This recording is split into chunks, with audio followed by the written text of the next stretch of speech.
நீங்க யார ரொம்ப நேசிக்கிறீங்களோ அவங்களே உங்களை அவமானப்படுத்துற மாதிரி சூழ்நிலை வரும். மனம் உடைஞ்சிரும். நம்ம இவ்வளவு நேசிச்சமே, இவ்வளவு அன்பு காட்டினமே, இந்த மாதிரி துரோகம் பண்ணி நம்மளை கேவலப்படுத்திட்டாங்களே.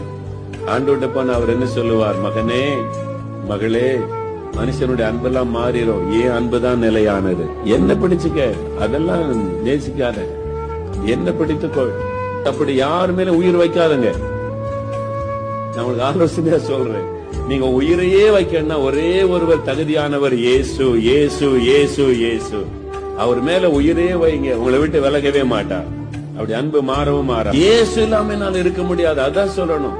இயேசோடு ஐக்கியம் வச்சு பாருங்க, அவரை விட்டு உங்களால விலகவே முடியாது. நான் சொல்லுவேன், அவருடைய சமூகத்துல சில சமயம் உட்கார்ந்து, ஆண்டவரே நீர் இல்லாம வாழ முடியாது, நீர் ஒருத்தர் எனக்கு போதும், ஒருவர் எனக்கு போதும், நீர் இல்லாம வாழ முடியாது ஆண்டவரே. அவர் இல்லாம தாங்க வாழ முடியாது. வேற யார் இல்லாமல் இந்த உலகத்துல வாழ முடியும்? ஆமென். இயேசு இல்லாம தான் வாழ முடியாது. நமக்கு நல்ல தகப்பன், அவர் சிக்ஷிக்கிற தகப்பன். அவர் சிக்ஷையில ஒரு ஆசீர்வாதம் இருக்கிறது, அவர் தண்டிக்கும் பொழுது அதில் ஆசீர்வாதம் இருக்கிறது. சோர்ந்து போகாதிருங்க. ஆண்டவர் சிக்ஷிக்கும் போது சோர்ந்து போகாதிருங்க.